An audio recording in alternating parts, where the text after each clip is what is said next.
बच्चों, क्या हाल चाल, कैसे हो?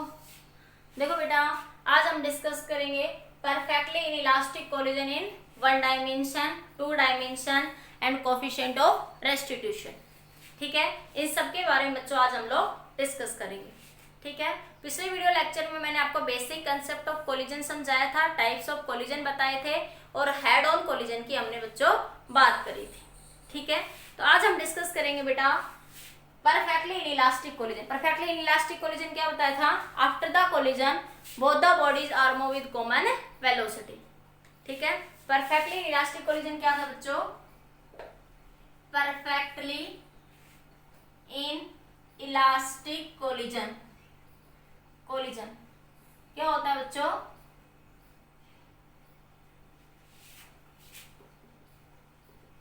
After the collision, after the collision both the bodies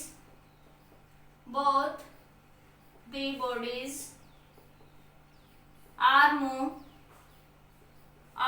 with a common velocity,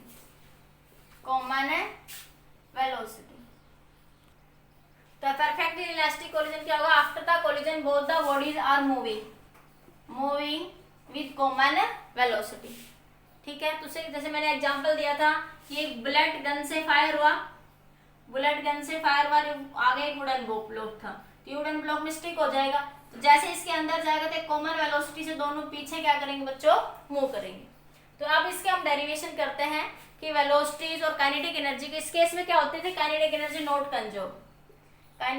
not conserve, इस केस में काइनेटिक एनर्जी कंजर्व नहीं होती। लीनियर मोमेंटम क्या रहता है बच्चों? कंजर्व रहता है। लीनियर मोमेंटम कंजर्व रहता है बच्चों, ये बात हमने बात करी थी। ठीक है, ये बुलेट किसी u1 वेलोसिटी से मूव कर रहा था और ये ब्लॉक किस में रखा हुआ था बच्चों? रेस्ट में रखा हुआ था। और कोलिजन के बाद ये बुलेट और गन दोनों कॉमन वेलोसिटी से क्या जाते हैं बच्चों? पीछे जाते हैं। ठीक है, तो अब बात करते हैं इसके अंदर in law of conservation of linear momentum. Law of conservation of linear momentum क्या निकालेंगे?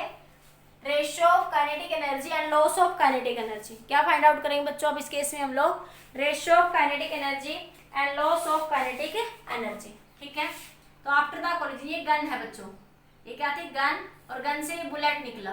ठीक है, ये गन है और ये गन से ये बुलेट निकला, किसी u1 वेलोसिटी से आगे जा रही है। ठीक है, फिर ये u2 वेलोसिटी, आप ये भी कह सकते हो आप लोग, ये एक बॉडी है, ये u1 वेलोसिटी से मूव कर रही है, ये दूसरी बॉडी है, ये रेस्ट में है। ठीक है, आफ्टर द कोलिजन, ये बिफोर द कोलिजन की कंडीशन है। ये कंडीशन कब की है बच्चों? Before collision. ठीक है, आफ्टर कोलिजन क्या हो गए? दोनों कॉमन वेलोसिटी से, इसका मास m1 कह दो, इसका मास m2 कह दो, इसमें भी इसका मास m1 कह दो, इसका मास m2। ये m1 और m2 दोनों एक कॉमन वेलोसिटी v से क्या करेंगे? मूव करेंगे। ये रेस्ट में है, ये किस में बच्चों? रेस्ट में। जैसे यहाँ पे वुडन ब्लॉक किस में था बच्चों? रेस्ट में था। तो रेस्ट में है तो इसकी वेलोसिटी क्या हो गई? 0। जैसे वुडन ब्लॉक रखा हुआ है, आपने गन से बुलेट फायर करा तो उस लकड़ी के अंदर घुस जाएगा और लकड़ी पीछे उसके साथ क्या करेगी? मूव करेगी। इतना नोट करिए बच्चों एक बार। अब ये बात मैंने बताई थी, नोट कर लिया बच्चों? ये बात मैंने आपको बताई थी कि लीनियर मोमेंटम हमेशा क्या रहता है? आपका कंजर्व रहता है। लीनियर मोमेंटम बच्चों हमेशा आपका क्या रहता है? कंजर्व। चाहे कोई सा भी कोलिजन हो, linear momentum always conserve. Linear momentum क्या रहेगा आपका? हमेशा कंजर्व रहेगा आपके पास। ठीक है, तो मैं एक बार दोबारा से बना देती हूँ। ये आपके पास m1 मास, ये u1 वेलोसिटी से जा रहा है, ये आपके पास m2 मास, ये u2 वेलोसिटी से जा रहा है। आफ्टर कोलिजन दोनों एक कॉमन वेलोसिटी, ये m1 और ये m2, ये v वेलोसिटी से क्या करेंगे? मूव करेंगे। ये दोनों किसी स्टिक हो जाएंगे और एक कॉमन वेलोसिटी से मूव करेंगे। ठीक है, तो लीनियर मोमेंटम ऑलवेज कंजर्व। कोई भी कोलिजन हो, लीनियर मोमेंटम क्या रहता है बच्चों? उसमें कंजर्व। लिखोगे एस लीनियर मोमेंटम कंजर्व। क्या लिखोगे बच्चों, कंजर्व का मतलब collision, momentum before the collision is equal to momentum after the collision. m1u1 plus m2u2 बराबर m1v m2v, क्योंकि आफ्टर द कोलिजन दोनों एक कॉमन वेलोसिटी से क्या कर रही है, मूव कर रही है। तो u2 तो जीरो है, तो ये फैक्टर क्या बन जाएगा, जीरो। क्या बना, m1u1 बराबर m1 प्लस m2, ये v दोनों में था तो मैंने कॉमन ले लिया, तो इस v को निकाल लो। क्या आया, m1u1 divided by m1 plus में m2। इसको नंबर 1 नाम दे दो इस इक्वेशन को, ठीक है। अब बात करते हैं काइनेटिक एनर्जी। अब मैंने कहा था कि in that case kinetic energy note कर जाओ, इन इलास्टिक कोलिजन में काइनेटिक एनर्जी कभी भी कंजर्व नहीं होती। तो initial kinetic energy, initial kinetic energy, तो इनिशियल काइनेटिक एनर्जी ये तो जीरो है, ये तो रेस्ट में है, तो इसकी वैल्यू क्या है बच्चों, जीरो है, ठीक है। तो आपके पास क्या बन जाएगा, 1/2 m1 u1 का स्केयर, ठीक है। u2 जीरो है तो नहीं लिखेंगे। Final kinetic energy, final kinetic energy, final kinetic energy क्या हो जाएगी, 1/2 m1 v का स्केयर 1/2 m2 v का स्केयर, क्योंकि आफ्टर द कोलिजन दोनों क्या करते हैं, किसी कॉमन वेलोसिटी से मूव करते हैं। तो अब यहाँ से कॉमन ले लो ये वैल्यू, तो ये बना आपके पास यहाँ से फाइनल काइनेटिक एनर्जी kf, इसको kf से लिख रही हूँ मैं, इसे नोट कर दोगे kf से, इसको ki से नोट कर दो, ठीक है। तो kf क्या हो जाएगा बच्चों, यहाँ से 1/2 m1, 1/2 दोनों में कॉमन ले लो, m1 plus m2 into v का स्केयर, तो kf इसको नंबर 2 कह दो, इसको नंबर 2 कह दो, इसको नंबर 3 कह दो। Now using the value of v from 1 इन 3, इस v की वैल्यू को उठा के यहाँ रख दो, इस v की वैल्यू को उठा के बच्चों यहाँ रख दो। तो फाइनल काइनेटिक एनर्जी क्या बन जाएगी बच्चों, यहाँ से 1/2 m1 प्लस m2, v की value m1u1 divided by m1 plus m2, इसका स्केयर है तो सारे का स्केयर, ये बना kf is equal to 1/2 m1 plus m2, ये बना m1 square u1 square m1 plus m2 का स्केयर, ये इससे cancel, kf is equal to 1/2 m1 square u1 square m1 plus में m2। तो ये क्या आ जाएगी, फाइनल काइनेटिक एनर्जी। नोट करिए बच्चों इसको। अब हमें क्या निकाल, मैंने क्या बताया कि काइनेटिक एनर्जी कंजर्व नहीं होती, कुछ ना कुछ एनर्जी का क्या ऑलवेज क्या हो जाता है, लॉस इन इलास्टिक कोलिजन। तो नोट करिए बच्चों एक बार इसको, नोट कर लिया, इधर से हटा दूं, कर लिया नोट, सभी बच्चों ने नोट कर लिया बेटा, ठीक है। अब आगे देखो तो बच्चों,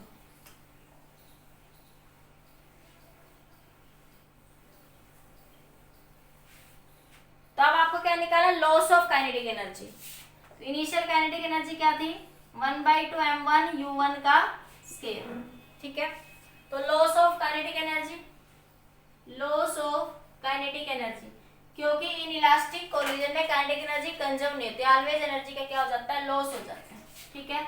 तो लॉस ऑफ काइनेटिक एनर्जी क्या करोगे, ki माइनस kf, ज्यादा में से कम को घटा दो, ठीक है। तो देखो ये दिख भी रहा है, ये वैल्यू ज्यादा है और ये वैल्यू कम है, क्योंकि इसमें कुछ डिवाइड हो रहा है नीचे। क्या करोगे, 1 ki की वैल्यू 1/2 m1 u1 का स्केयर माइनस kf 1/2 m1 का स्केयर u1 का square divided by m1 plus में m2। बच्चों एलसीएम ले लो, 1/2 दोनों में है, कॉमन ले लो, ठीक है। तो 1/2 तो कॉमन ले लेंगे, नीचे क्या बचा, m1 प्लस m2 क्या ले लो, एलसीएम, ठीक है। तो क्या बचेगा, ये m1 u1 का स्केयर, इससे मल्टीप्लाई करोगे m1 प्लस m2 से, माइनस m1 का स्केयर u1 का स्केयर। अब इसको अंदर मल्टीप्लाई करो, 1/2 दोनों में कॉमन है, तो ये बच्चा बना बच्चों m1 का स्केयर u1 का स्केयर, m1 m2 u1 का स्केयर माइनस m1 का स्केयर u1 का square divided by m1 plus में m2 बच्चों। m1 का स्केयर u1 का स्केयर, m1 का स्केयर u1 का स्केयर कैंसिल। तो क्या आ गया बेटा, ये क्या निकाल रहे हो, के आई माइनस के आर, के आई माइनस के आर, के आई माइनस के आर। तो इसको क्या लिख सकते हैं, डेल्टा के, के आई माइनस के एफ को क्या लिख सकते हो, डेल्टा के। चेंज इन काइनेटिक एनर्जी या लॉस ऑफ काइनेटिक एनर्जी कितना आ गया, m1 m2 u1 का square divided by 2 m1 plus में m2। तो ये क्या आ जाएगा बच्चों, लॉस ऑफ काइनेटिक एनर्जी। क्या आ जाएगा ये, loss of kinetic energy. Note करिए, फिर इसका फ्रैक्शन में और निकालते हैं। नोट करिए बच्चों इतना जल्दी से।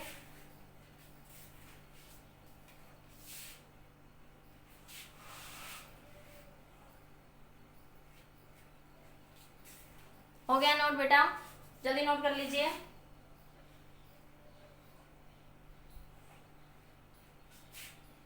हो गया नोट कर लिया। चलो आगे देखो, तो ये हटा दूं। तो देखो अब आपके पास क्या आया था, अब हम निकालेंगे फ्रैक्शन, हमें लॉस ऑफ काइनेटिक एनर्जी निकाला, ठीक है। अब हम निकालेंगे फ्रैक्शनल काइनेटिक एनर्जी। क्या निकालेंगे, फ्रैक्शनल काइनेटिक एनर्जी। क्या निकालेंगे, फ्रैक्शनल काइनेटिक एनर्जी, मतलब final kinetic energy divide by initial kinetic energy. अब हम लोग फाइंड आउट करेंगे, ठीक है।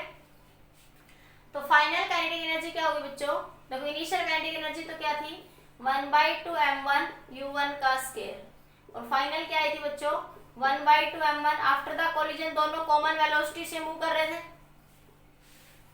आफ्टर द कोलिजन दोनों किससे मूव करते हैं, कॉमन वेलोसिटी से। तो आप ऐसे ही कर लो या फिर यहीं से उसको पुट कर लो, ठीक है, एक ही बात है। तो 1/2 बार m1 plus m2 into v का स्केयर। तो final kinetic energy divide by initial kinetic energy. Final ये रही, वो वैल्यू वहीं पुट करनी, कैसे भी कर लेना, ठीक है। v स्केयर डिवाइडेड बाय ये इनिशियल ये रही 1/2 m1 u2 का स्केयर, 1/2 से 1/2 cancel, m1 plus m2 divided by m1 into v square by u2 का स्केयर, u1 का स्केयर, ये u1 है बेटा, ये u1 आएगा, ठीक है, u1 का स्केयर। इतना नोट करिए बच्चों, इधर से नोट कर लिया, नोट कर लिया बेटा इधर से। अब देखो आपने पहली इक्वेशन जो बनाई थी, फर्स्ट इक्वेशन क्या बनी थी, law of conservation of linear momentum. Law of conservation of linear momentum क्या बनी थी बच्चों, m1 u1 m1 plus m2 into v। ये फर्स्ट इक्वेशन थी, तो v क्या निकल जाएगा m1 u1 m1 प्लस में m2। तो इस u को इधर ले आओ, v बाई u1 कितना बन गया m1 अपॉन में m1 प्लस में m2, एक ही बात है, ठीक है। इसको नंबर 1, ये 1 थी ना, इसको p कह दो, इसको आप नंबर 5 कह दो, यूजिंग p इन 5, ठीक है। तो देखो ये v बाई u है ना, v बाई u इसको ऐसे लिख सकते हो, v बाई u का स्केयर, ये v स्केयर बाई u1 का स्केयर ऐसे लिख सकते हो। तो v बाई u1 की जगह मैं ये रख दूंगी kf बाई ki, कितना हुआ m1 plus m2 divided by m1 into v by u की जगह रख दो m1 अपॉन में m1 प्लस में m2 का स्केयर। स्केयर कर लो बेटा इसका, तो m1 प्लस m2, ये m1 का square divided by m1 plus m2 का स्केयर। ये इससे बच्चों कैंसिल, एक m1 से एक m1 कैंसिल, ठीक है बेटा।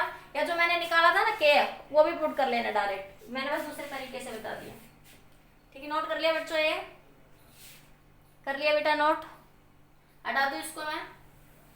तो ये बना आपके पास, यहां से बना बेटा kf by ki, kf by ki क्या बना, ये ऊपर एक m1 बचा और नीचे क्या बचा m1 प्लस में m2। तो ये क्या आ गया, फ्रैक्शन ऑफ काइनेटिक एनर्जी। क्या आ गया, फ्रैक्शन ऑफ काइनेटिक एनर्जी। अगर परसेंटेज निकालना है तो -1 कर दो दोनों साइड, के एफ बाई के आई। अगर परसेंटेज निकालना है के आई मल्टीप्लाई बाई 100, m1 अपॉन में m1 plus m2 -1 multiply by 100। इसको सोल्व करोगे तो के एफ माइनस के आई डिवाइडेड बाई के आई, तो ये आ जाएगा percentage change of kinetic energy. तो ये आपको सीधा मल्टीप्लाई बाई 100, ये बना m1 minus m1 minus m2 divided by m1 plus में m2। उल्टा घटा दो, ये माइनस में आ जाएगा एरर और कुछ नहीं, ठीक है। मल्टीप्लाई बाई 100, तो ये m1 से m1 कैंसिल, क्या बचा बच्चों, m2 अपॉन में m1 प्लस में m2 माइनस का, ये एरर बस माइनस में आ जाएगा। उल्टा कर दो, यहाँ से माइनस कॉमन ले लो, क्या बनेगा, के आई माइनस के एफ डिवाइडेड बाई के आई मल्टीप्लाई, बस प्लस बनाने के लिए और कुछ नहीं, ठीक है। तो ये बना m2 माइनस का m1 plus m2 multiply by 100, तो ये माइनस माइनस प्लस हो गया। तो ये percentage change in kinetic energy कितना आ गया बच्चों, percentage change in kinetic energy कितना आ गया बच्चों, यहाँ से ये m2 अपॉन में m1 plus m2 multiply by 100, तो ये आ जाएगा percentage change in kinetic energy. और ये आ गया fractional change in kinetic energy, fractional change in kinetic energy. बोलो बच्चों, समझ आया, क्लियर, नोट करिए एक बार इसको। अब इसका एक केस देख लो,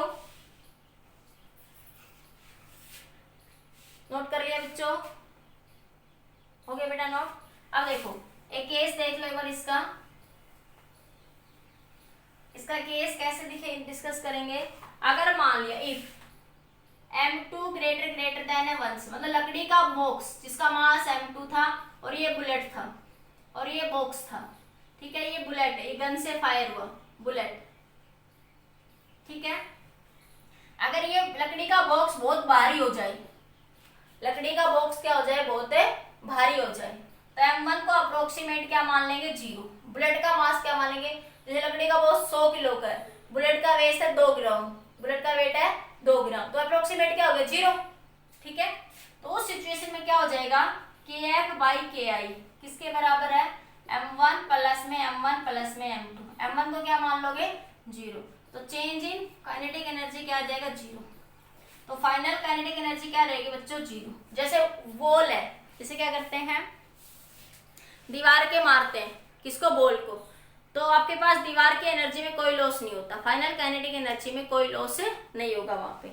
उस सिचुएशन में there is no loss of kinetic energy, ठीक है।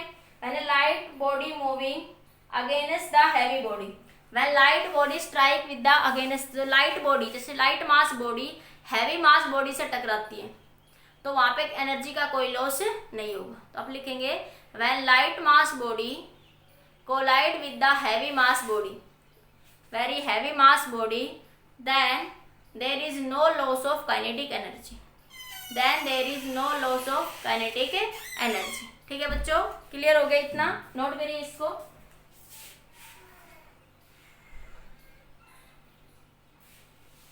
हो गया बच्चों, आगे देखो। अब बात करते हैं elastic collision in 2 dimension, elastic collision in 2 dimension, elastic collision, elastic collision in 2 dimension,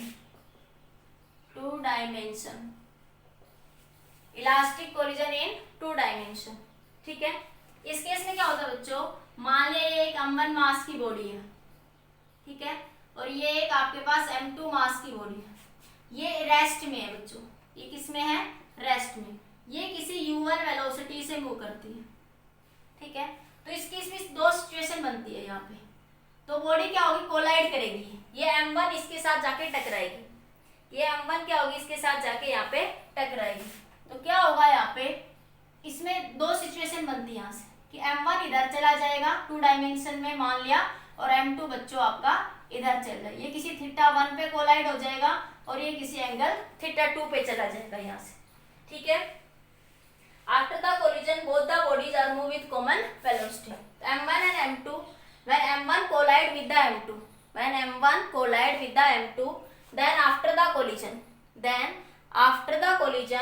both the bodies are moved with velocity v1 and v2 at an angle theta 1 and theta 2. किसमें मूव करेंगे बच्चों ये? at an angle theta 1, मैं थोड़ा अच्छे से दिखा देती हूँ, इधर दिखा दूँ, थोड़ा दिख रहा है अच्छे से, ये ऐसे आ जाएगी, ठीक है। एट एन एंगल ये मास m1 आएगा इधर, और इधर क्या आ जाएगा मास m2, दोनों टकराई और टकरा के ऐसे चली गई, दोनों बॉल टकराई और एकदम ऐसे चली गई, एक किसी एंगल थीटा 1 पर, एक किसी एंगल बच्चों थीटा 2 पे कोलाइड होकर चली जाएगी, ठीक है। ये किसी वेलोसिटी v1 से जाएगी इधर, और ये किसी वेलोसिटी v2 से जाएगी, मान लिया इधर, मान लिया ये किसी वेलोसिटी v1 से जाएगी इधर, ये किसी वेलोसिटी v1 के दो कंपोनेंट बन जाएंगे बच्चों, यहाँ पे v1 के क्या बन जाएंगे बच्चों? दो कंपोनेंट बन जाएंगे। तो v1 के दो कंपोनेंट, एक बनेगा v1 cos थीटा और एक कंपोनेंट बनेगा v1 sin थीटा 1, ये थीटा 1 है तो थीटा 1। इसी तरह v2 के भी दो कंपोनेंट, एक v2 का इधर कंपोनेंट बन जाएगा v2 cos थीटा 2 और एक कंपोनेंट इधर बन जाएगा v2 का v2 sin थीटा 2, ठीक है बच्चों। अब इसमें क्या देखो, मोमेंटम ये x एक्सिस है बच्चों और ये क्या है y एक्सिस। मोमेंटम दोनों डायरेक्शन में चेंज करेंगे, momentum along x axis and momentum along y axis, ठीक है। कैसे कोलिजन की बात करें? इलास्टिक कोलिजन की, तो काइनेटिक एनर्जी हमेशा क्या रहेगी बच्चों? कंजर्व रहेगी, काइनेटिक एनर्जी ऑलवेज कंजर्व, ठीक है। तो देखो लिखेंगे मोमेंटम अलोंग x एक्सिस, तो मोमेंटम तो हमेशा कंजर्व रहेगा। तो इनिशियल मोमेंटम देखो, ये तो रेस्ट में x एक्सिस में ये u1 वेलोसिटी से जा रहा है, तो m1 u1 plus m2 u2 rest में है तो 0 हो जाएगा, u2 को क्या माना गया बच्चों? रेस्ट में। तो आपके पास क्या बनेगा? m1 v1 cos theta 1 plus m2 v2 cos theta 2। Momentum के लिए इसको मास से क्या कर दोगे? मल्टीप्लाई, ठीक है, समझ आया बच्चों। इसी तरह मास मोमेंटम को मास से मल्टीप्लाई करो तो v1 को किससे मल्टीप्लाई कर दोगे? m1 से, यही कर दो चाहिए आप लोग, ठीक है। और v2 को किससे मल्टीप्लाई कर दोगे? m2 से। किससे मल्टीप्लाई कर दोगे? m2 से, ठीक है। अब बात करते हैं मोमेंटम अलोंग, मोमेंटम ये 0 हो जाएगा, किसको हटा दो मैं यही से, तो ये इसके बराबर हो जाएगा। अब बात करते हैं momentum along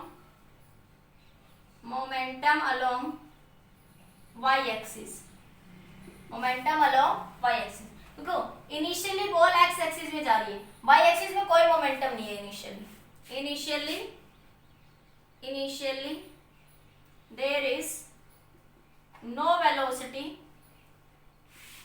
velocity along y axis, y axis में कोई भी वेलोसिटी बच्चों नहीं है, तो क्या लिखोगे? m1 u1 0, इनिशियल तो क्या बन गया? 0, तो सिर्फ y एक्सिस में फाइनल में क्या है? m1 v1 sin theta 1 minus m2 v2 sin theta 2। इसको थोड़ा सिंप्लीफाई करके लिखो, ऐसे लिख सकते हो m1 v1 sin थीटा 1 बराबर m2 v2 sin थीटा 2, ठीक है बच्चों। तो नोट करिए पॉइंट, आपको समझ आया। और काइनेटिक एनर्जी हमेशा क्या रहेगी बच्चों? कंजर्व रहेगी। क्या लिखोगे? इलास्टिक कोलिजन की बात कर रही हूँ, किसकी बात कर रही हूँ मैं? इलास्टिक कोलिजन की। तो kinetic energy conserve, kinetic energy क्या रहेगी बच्चों? कंजर्व रहेगी। तो क्या लिखोगे? 1/2 m1 u1 का स्क्वायर प्लस 1/2 m2 u2 का स्क्वायर इज इक्वल्स टू, ये 0 हो जाएगा, u2 तो 0 है तो 0 आ जाएगा, प्लस 0, अरे u2 क्या है? 0, तो वो क्या आ जाएगा आपका? 0। मेरे पास जगह नहीं है थोड़ी, समझ आ रहा है? अरे थोड़ी सी जगह की कमी है इसलिए थोड़ा नहीं लिख रही। 1/2 m1 u1 का स्क्वायर 1/2 m2 u2 का स्क्वायर बराबर 1/2 m1 v1 का स्क्वायर 1/2 m2 v2 का स्क्वायर। तो ये 0 हो जाए तो क्या बचेगा? m1 u1 का स्क्वायर 1/2 m1 v1 का स्क्वायर प्लस 1/2 m2 v2 का स्क्वायर। तो ये क्या आ जाएगी बच्चों? Kinetic energy after the collision, kinetic energy after. अब क्वेश्चन में जो भी सिचुएशन हो, m1 v1 sin theta 1 theta 2 देगा, जो पूछेगा उसको हम वहां पे फाइंड आउट कर लेंगे। एक बार नोट करिए, फिर इसके केस डिस्कस करते हैं। इसके केस करेंगे फिर क्वेश्चन करेंगे।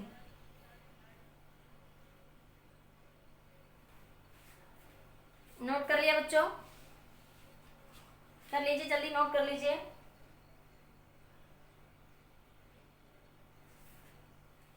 अगर इसमें बात करें ग्लांसिंग कोलिजन की, अगर इसमें किसकी बात करें बच्चों? ग्लांसिंग कोलिजन की। ये हटा दूं मैं सब, क्या डायग्राम रहने दूं? Glancing collision, glancing collision. अगर इसकी इसमें किसकी बात करता है वो? ग्लांसिंग कोलिजन की। ठीक है, तो ग्लांसिंग कोलिजन में थीटा 1 कितना हो जाएगा बच्चों? 0, और थीटा 2 कितना हो जाएगा? 90 डिग्री। थीटा 1 क्या हो जाएगा? 0, थीटा 2 क्या हो जाएगा? 90 डिग्री। तो हमारे पास मोमेंटम अलॉन्ग एक्स एक्सिस क्या था? m1v1 cos theta 1 plus m2v2 cos theta 2। ये एक्स एक्सिस में मोमेंटम था हमारा। तो थीटा 1 क्या हो गया बच्चों? 0, और थीटा 2 क्या हो गया? 90 डिग्री। तो ये फैक्टर 0, तो क्या बचा? m1u1 बराबर m1v1, m1v1। तो m1 से m1 कैंसिल, तो v1 किसके बराबर हो गया बच्चों? u1 के। मतलब कि अगर ग्लांसिंग कोलिजन हो रहा है तो ये बॉडी फाइनली अब इनिशियल वेलोसिटी बराबर होगी फाइनल वेलोसिटी की। अगर ग्लांसिंग कोलिजन है तो क्या होगा उस सिचुएशन में? बॉडी की इनिशियल वेलोसिटी बराबर होगी आपके पास फाइनल वेलोसिटी के। ठीक है, अगर आपके और काइनेटिक एनर्जी क्या हो जाएगी इस सिचुएशन में? Kinetic energy of the target, kinetic energy of the target कितनी हो जाएगी बच्चों? 0 हो जाएगी, क्योंकि इनिशियल वेलोसिटी बराबर है फाइनल वेलोसिटी के। तो काइनेटिक एनर्जी का बच्चों कोई लॉस वहां पे नहीं होगा। तो क्या बन जाएगा वहां पे आपके पास? 1/2 m2 v2 का स्क्वायर बराबर 0 हो जाएगा, क्योंकि देखो ये इसके बराबर आ गई। देखो यहां से इस इक्वेशन में कैसे लिख दिया मैंने? 0। देखो काइनेटिक एनर्जी क्या बन जाएगी? देखो क्या है? 1/2 m1 u1 का स्क्वायर, 1/2 m1 v1 का स्क्वायर, 1/2 m2 v2 का स्क्वायर। तो देखो यहाँ से ये v1 बराबर है u1 के, तो 1/2 m1 v1 का स्क्वायर, u1 की जगह v1 रख दूंगी, 1/2 m1 v1 का स्क्वायर, 1/2 m2 v2 का स्क्वायर। तो ये इससे बच्चों कैंसिल, तो क्या मिला? तो काइनेटिक एनर्जी फाइनली क्या हो जाएगी ऐसी सिचुएशन में बच्चों? 0। तो ये क्या आ जाएगा आपके? 0। Kinetic energy of the target क्या आ जाएगी? ऑफ द टारगेट क्या आ जाएगी फाइनल आपकी? 0। जब कब होगा? जब ग्लांसिंग कोलिजन हो रहा है, मतलब ऐसे कोलिजन हो रहा है जब थीटा 1 तो क्या बन जाए बच्चों? 0, ये यहाँ से मूव करे, और थीटा 2 90 डिग्री। मतलब कुछ ऐसी सिचुएशन बन जाए कि m1 इधर चला जाए और m2 इधर चला जाए, तो ऐसा कोलिजन क्या कहलाता है? Glancing collision.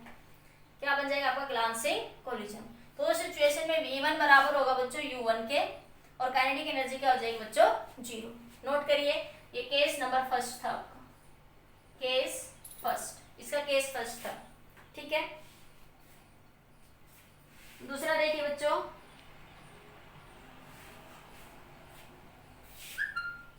Head on collision.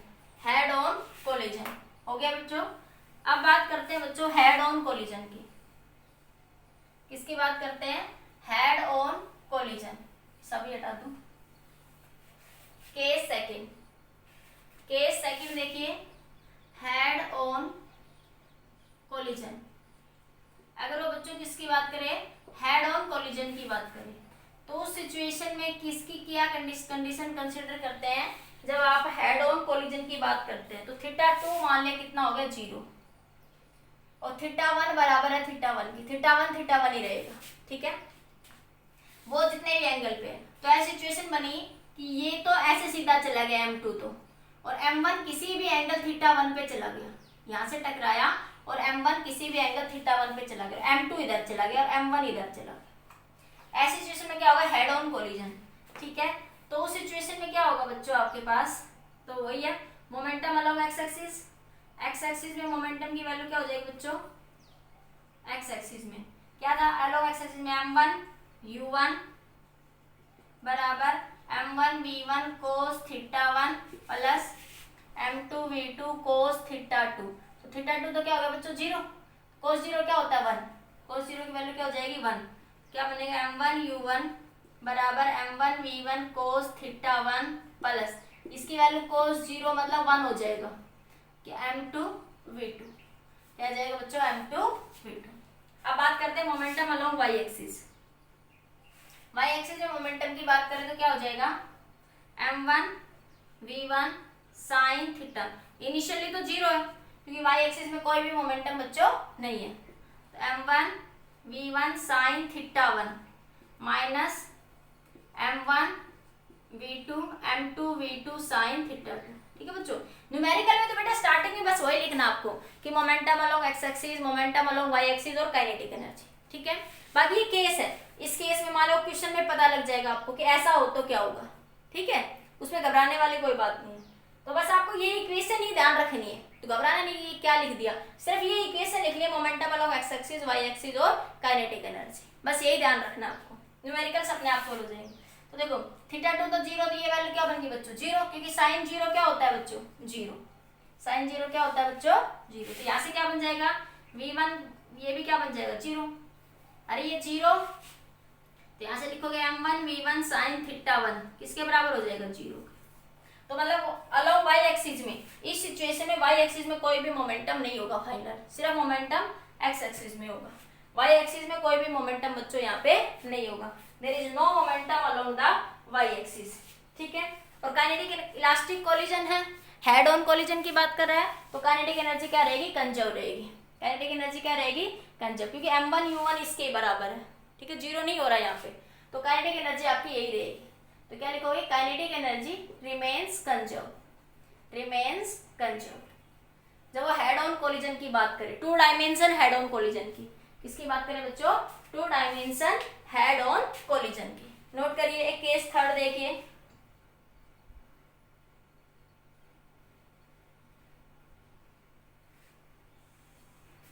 Note करिए, कर लिया बच्चों नोट, ये बस जस्ट केस है, बाकी आप न्यूमेरिकल करेंगे तो इन इक्वेशन को ध्यान रखना। ठीक है बच्चों, नोट कर लिया। अब देखो elastic collision of 2 identical particle,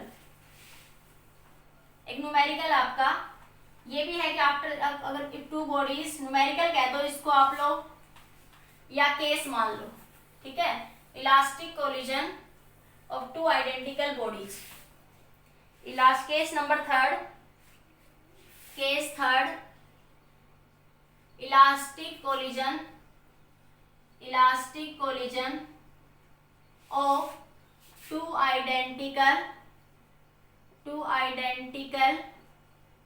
bodies. Identical का मतलब बच्चों मास m1 बराबर है किसके m2 के, आइडेंटिकल मतलब उनका मास आपस में क्या है बच्चों बराबर है। ये मैं इस क्वेश्चन को ऐसे कह सकती थी, if 2 bodies have equal mass then prove that after the collision they are move perpendicular to each other. Question बनाओगे इसका, if 2 bodies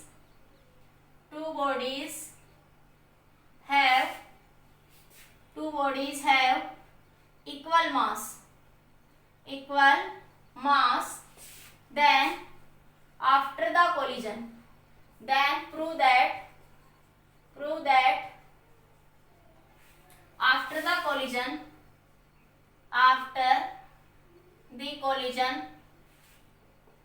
they are move perpendicular to each other। मतलब कि आफ्टर द कोलिजन दो bodies है जिनका mass same है, ये 2 body है मास सेम, इसका भी मास m है और इसका भी मास क्या है बच्चों m है। तो आफ्टर द कोलिजन जो है ये एक दूसरे के परपेंडिकुलरली मूव करेंगे, मतलब ये ऐसे मूव कर रही है तो ये ऐसे मूव करेंगी, इनके बीच में एंगल कितना होगा बच्चों 90 डिग्री का। ये इधर जा रही है v1 वेलोसिटी से, तो आपके पास ये इधर जा रही होगी v2 वेलोसिटी से, तो दोनों एक दूसरे की क्या मूव करेंगे बच्चों ये परपेंडिकुलर। कोलिजन कैसा है बच्चों इलास्टिक, कोलिजन कैसा है इलास्टिक, तो काइनेटिक एनर्जी क्या रहेगी कंजर्व, काइनेटिक एनर्जी क्या रहेगी बच्चों conserve in elastically. If 2 bodies are move equal mass in, ये लिख लेना यहाँ पे इन इलास्टिक कोलिजन। ठीक है, तो क्या आपके पास काइनेटिक एनर्जी क्या रहेगी बच्चों कंजर्व। तो क्या लिखोगे काइनेटिक एनर्जी कंजर्व है, और एक बॉडी ये रेस्ट में, ये u1 वेलोसिटी से मूव कर रही है और ये किसमें आपके रेस्ट में है। क्या लिखोगे 1/2 m1 u1 का स्क्वायर बराबर, ये तो 0 हो गया, u2 तो 0 है तो 0 बराबर बाई टू एम, मास तो एम ही है, v1 का स्केयर 1/2m v2 का स्केयर, ठीक है। 1/2 से 1/2 कैंसिल, m से m भी क्या हो जाएगा थ्रू आउट कैंसिल, क्योंकि मास सेम है। तो क्या बचा u1 का स्केयर v1 का स्केयर प्लस में v2 का स्केयर। इसको नंबर 1 इक्वेशन नाम दे दो। हमें ये प्रूव करना है कि after the collision they are move perpendicular to each other, ठीक है। अब लीनियर मोमेंटम तो सारे कोलिजन में कंजर्व होता है बच्चों। लीनियर मोमेंटम क्या रहता है बच्चों, always conserve. Now linear momentum, linear momentum as linear momentum remains conserved, क्या बनेगा बच्चों, mu1 बराबर, मास सेम है ना, mv1 प्लस mv2, m से m कैंसिल, तो u1 किसके बराबर आ गया, v1 प्लस में v2, ठीक है। तो अब इनकी क्या करवा देंगे, डॉट प्रोडक्ट करवा देंगे इन दोनों, क्या करवा देंगे बच्चों, डॉट प्रोडक्ट, ठीक है। दोनों में ऐसे एक देखो, ऐसे इनिशियली ऐसे जा रहे हैं आपके पास ये, तो इन दोनों में कुछ वेक्टर है, डायरेक्शन की बात कर रहे हैं, तो परपेंडिकुलर का मतलब किसकी बात कर रहे हैं, डायरेक्शन की। तो डॉट प्रोडक्ट करवा देते हैं इसका, u1 डॉट u1, तो इधर भी क्या बनेगा, ये v1, ये वेक्टर क्वांटिटी है क्योंकि वो परपेंडिकुलर है, पैरेलल है, डायरेक्शन की बात कर रहे हैं। v1 plus v2 dot v1 plus v2, ठीक है बच्चों। तो ये बना u1 का स्केयर, a डॉट a क्या होता है, यूनिट वेक्टर हमेशा a स्केयर ही होता है ना। अरे देखो a डॉट a क्या होता है, वेक्टर की प्रॉपर्टी थी a स्केयर, तो क्या लिख दोगे इसको, u1 का स्केयर। इनकी डॉट प्रोडक्ट करवाओ, v1 तो v1 का स्केयर हो जाएगा plus v1 dot v2 plus v2 का square plus v2 dot v1। अब a डॉट b बराबर होता है बच्चों b dot a, scaler dot product पढ़ी हुई है आप लोगों ने। ये बना u1 का स्केयर बराबर v1 का स्केयर प्लस v2 का square plus 2v1 dot v2 dot, ठीक है। अब देखो इसको नंबर 2 कह दो। नाउ फ्रॉम 1 एंड 2, 1 और 2 से देखो u1 के स्केयर की जगह मैं ये रख सकती हूँ बच्चों, ये रख सकती हूँ ना। तो क्या बना v1 का स्केयर प्लस v2 का स्केयर, ये v1 का स्केयर प्लस v2 का square plus 2v1 dot v2, तो ये आपस में बच्चों कैंसिल, तो क्या आया 2v1 डॉट v2 बराबर 0। तो डॉट प्रोडक्ट 0 है, मतलब कि इनके बीच में एंगल कितना 90 डिग्री। अगर मैं ऐसे लिखूँ 2v1 dot v2 cos theta, मान लो कोई थीटा एंगल है, तो 0 के बराबर कब होगा, जब थीटा कितना हो जाएगा 90 डिग्री। थीटा 90 मतलब ये दोनों एक दूसरे के क्या मूव कर रही है, परपेंडिकुलर। ये प्रूव करना था कि after the collision both the bodies are move perpendicular to each other. तो हमने कुछ नहीं करा, इलास्टिक कोलिजन की बात कर रहा था, पहले law of conservation of kinetic energy लगा दी, फिर मैंने मोमेंटम लगा दी। डायरेक्शन की बात कर रहा, डॉट प्रोडक्ट करवा दिया दोनों, क्योंकि मुझे इस तरीके की फॉर्मेशन बनानी थी। तो डॉट प्रोडक्ट करवाया तो क्या है, थीटा 90 डिग्री। थीटा 90 डिग्री का मतलब after the collision both the bodies are move common velocity. Note करिए बच्चों इसको इतना। अब बात करते हैं coefficient of restitution. Coefficient of restitution आज के वीडियो लेक्चर का last topic, coefficient of restitution. Note कर लिया बच्चों, हो गया। अब देखो कोफिशिएंट ऑफ रेस्टिट्यूशन,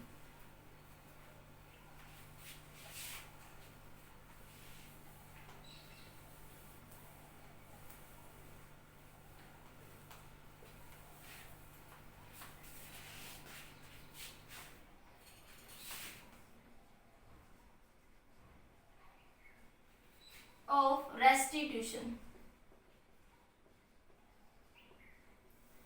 देखो ये एक ऐसी कोफिशिएंट ऑफ रेस्टिट्यूशन क्या होता है बच्चों, इसको ई से लिखते हैं।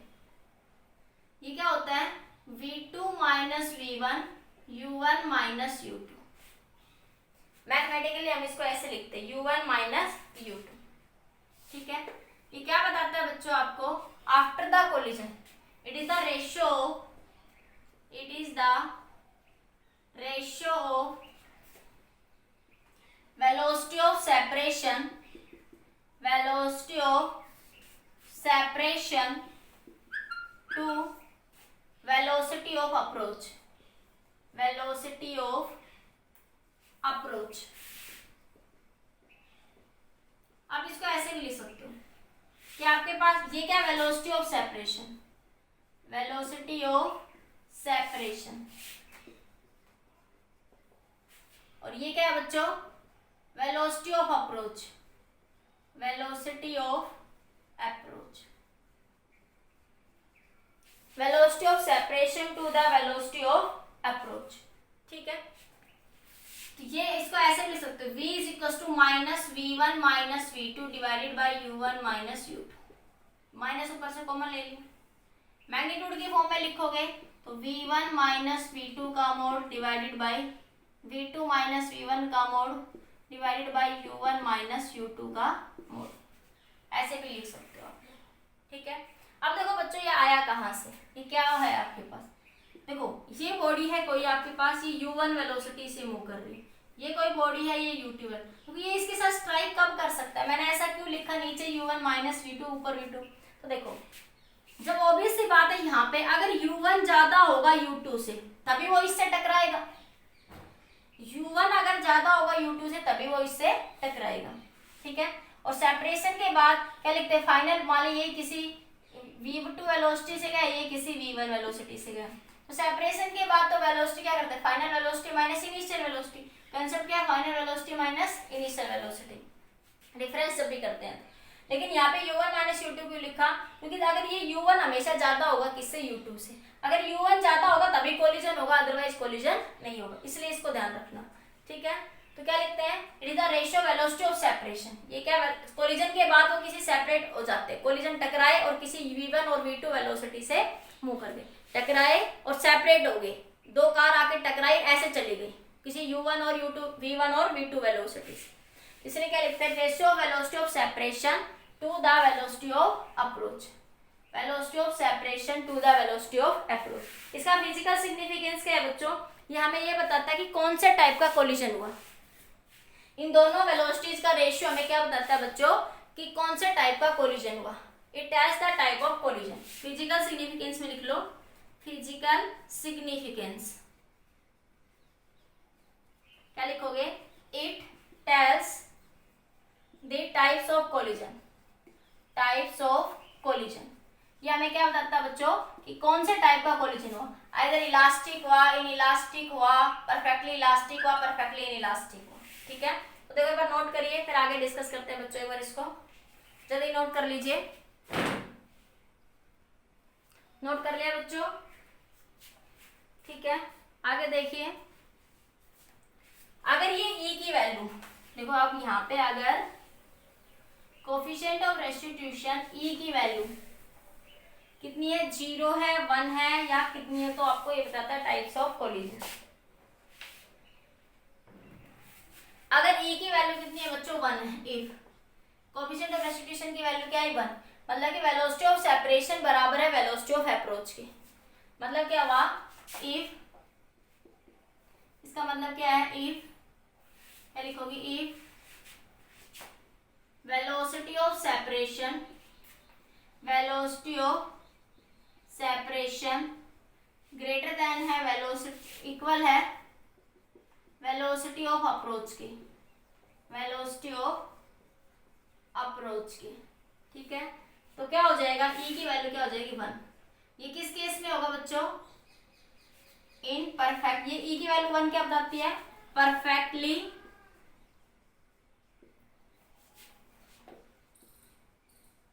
Perfectly elastic collision, elastic collision क्या बताती है बच्चों, ये आपको perfectly elastic collision.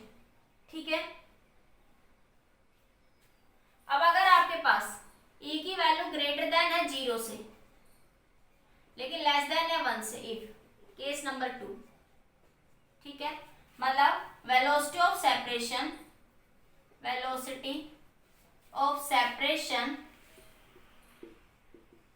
Less than है वेलोसिटी ऑफ अप्रोच से, वेलोसिटी ऑफ अप्रोच से, velocity of separation velocity of approach से बच्चों क्या है, लेस देन है।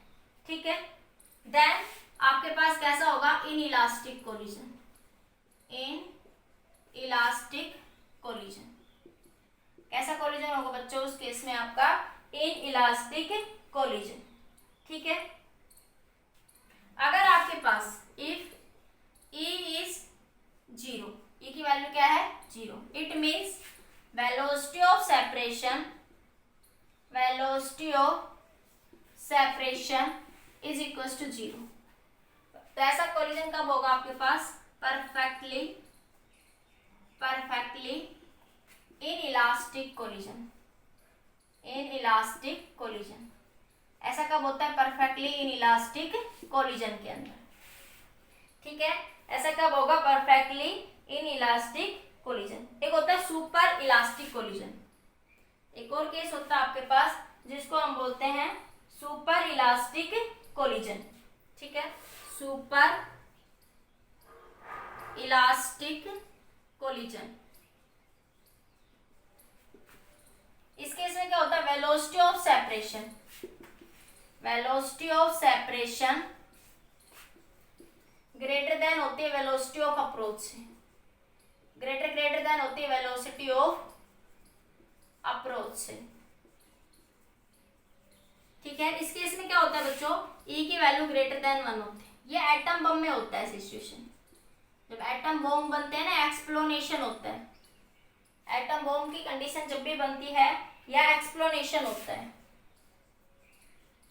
एक्सप्लोनेशन मतलब जब न्यूक्लियाई टूटती है, जब न्यूक्लियाई ब्रेक होती है, तब ये कंडीशन क्या होती है बच्चों, क्रिएट होती है। तो कोएफिशिएंट ऑफ रेस्टिट्यूशन बेसिकली क्या बताता है, कौन से टाइप का कोलिजन हुआ। अगर E की वैल्यू 1 है तो परफेक्टली इलास्टिक, 0 है तो परफेक्टली इनइलास्टिक, और इन दोनों के बीच में है तो इनइलास्टिक कोलिजन। ठीक है, अगर इससे ज्यादा है तो एटम बम की कंडीशन होती है, एक्सप्लोनेशन वगैरह में उसको बात करते हैं। ठीक है, तो these are some coefficient of restitution. ठीक है बच्चों, ये मैंने थोड़े बेसिक कंसेप्ट बताए और इनके कुछ डिटेल में और कुछ न्यूमेरिकल्स अगले नेक्स्ट वीडियो लेक्चर में डिस्कस करेंगे। ठीक है, इसके और कंसेप्चुअल क्वेश्चंस, न्यूमेरिकल्स और इनके डीप कंसेप्ट थोड़े से नेक्स्ट वीडियो लेक्चर में डिस्कस करेंगे। अभी मैंने बेसिक कंसेप्ट समझाया इसका कंप्लीट। ओके बेटा, आज के लिए इतना ही।